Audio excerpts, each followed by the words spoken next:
Hello అండి, ఈరోజు నేను మీకు బ్లౌజ్ ఫిట్టింగ్ ఎలా చేయాలో చూపిస్తానండి. ఈ విధంగా చేశారంటే మాత్రం పర్ఫెక్ట్ ఫిట్టింగ్ వస్తుందండి.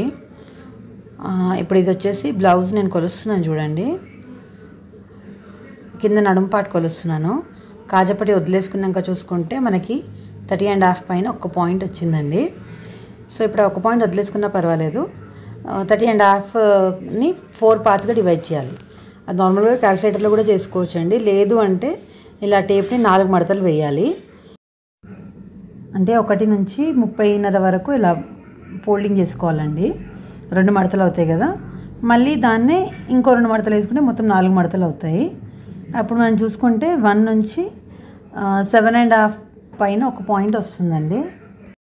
ఇప్పుడు దీన్ని మనం బ్లౌజ్ పైన ఎలా మార్క్ చేయాలో చూపిస్తున్నాను చూడండి.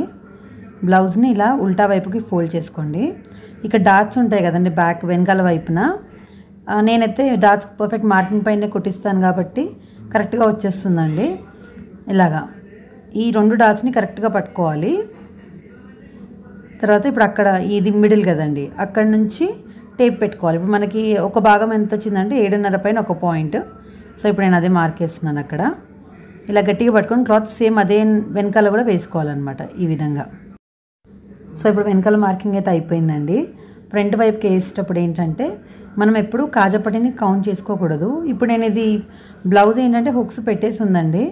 ఇప్పుడు అక్కడ నుంచి మార్కింగ్ వేసుకోవచ్చు. లేదు కొత్త బ్లౌజ్ అయితే ఏంటంటే వాటికి హుక్స్ అవి ఉండవు కాబట్టి మనం జస్ట్ కాజపట్టిని ఫోల్డ్ చేసుకుంటే సరిపోతుందండి. దాన్ని ఎప్పుడు మనము లెక్కలోకి తీసుకోకూడదు అనమాట ఇలా మార్కింగ్ వేసుకునేటప్పుడు. సేమ్ అది ఓన్లీ కాజపట్టి వైపుకే వస్తుందండి. అది అంటే అదొకటే కౌంట్ చేయొద్దు. హుక్స్ వైపు మాత్రం పూర్తిగా తీసుకోవాలి. ఇలాగ మొత్తం ఎంత వస్తుందో చూసుకొని మార్కింగ్ వేసుకోండి. ఇది ఆల్రెడీ చెప్పాను కదండి, అంటే ఆల్ట్రేషన్ బ్లౌజ్ అనేసి, అంటే అది ఫిట్టింగ్ కరెక్ట్గా రాలేదు అనేసి మళ్ళీ వేస్తున్నాను చూడండి. ఇప్పుడు కింద నడుము మార్కింగ్ తీసుకున్నాం కదండి, ఇప్పుడు అక్కడ నుంచి కుడుతున్నాను. అంటే మనకు నార్మల్గా బ్లౌజ్లో మిస్టేక్స్ చాలా అవుతుంటాయి. కొత్త వాళ్ళకైతే అస్సలు అర్థం కాదు కదండి, వాళ్ళ కోసం మెయిన్ ఇది చూపిస్తున్నాను. ఇప్పుడు చూడండి, ఇక్కడ ఆమోల్స్ కూడా కలవాలి, అంటే చంక భాగాలు 2 కరెక్ట్గా కలవాలండి.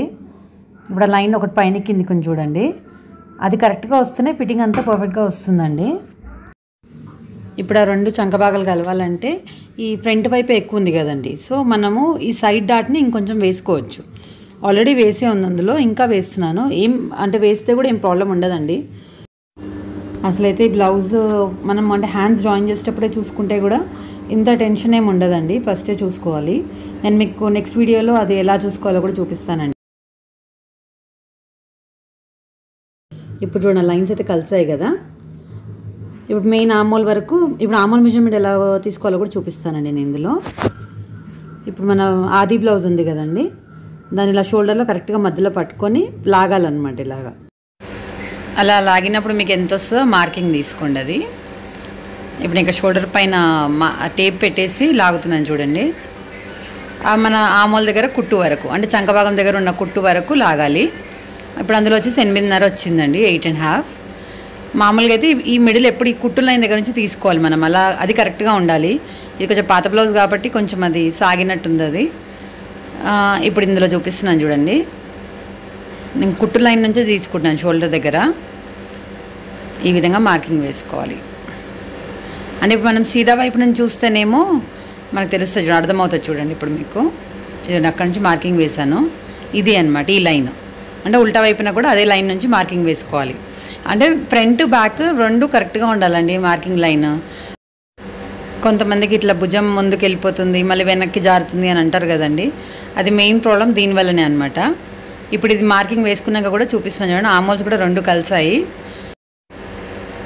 ఇలా క్లాత్ని గట్టిగా పట్టుకొని అక్కడ మార్కింగ్ వరకు కుట్టు వేసుకోవాలండి. నెక్స్ట్ ఇప్పుడు హ్యాండ్స్ ఎలా చేయాలో చూపిస్తున్నాను. ఇప్పుడు ఆది బ్లౌజ్ కూడా హ్యాండ్ ఉల్టా వైపే ఉందండి. ఇలాగ ఫోల్డింగ్ కరెక్ట్గా పెట్టేసుకొని, అంటే మడతన్న వైపు మడతది కరెక్ట్గా పెట్టేసుకొని చూసుకోవాలండి. ఇప్పుడు ఆ కుట్టు లైన్ ఉంది కదా, అక్కడ వరకు మార్కింగ్ వేసుకోవాలన్నమాట. ఇలాగా ఇప్పుడు ఆ లైన్ అలా స్ట్రైట్ కుట్టేసుకుంటే సరిపోతుందండి.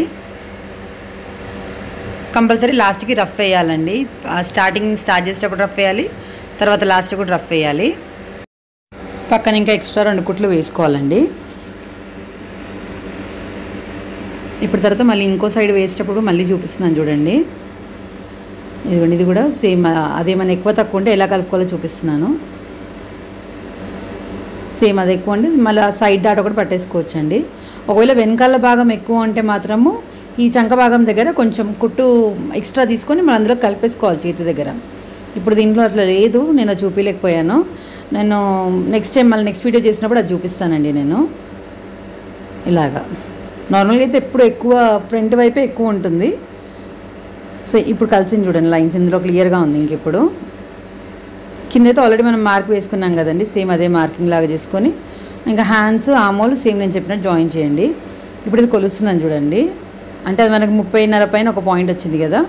ఇప్పుడు ఇదంతా ఇది కూడా కంపల్సరీ మెజర్ చేసుకోవాలండి. అంటే ఒకసారి మార్కింగ్ పెట్టుకున్నాం సరిపోయింది అనుకోకూడదు, కొన్నిసార్లు ఎక్కువ తక్కువ అవుతుంది అనమాట. అది కరెక్ట్గా వచ్చింది కాజపట్టి వరకు, అంటే కాజపట్టిని లెక్కలోకి తీసుకోకూడదు కదండి, అందుకని ఈ విధంగా అండి.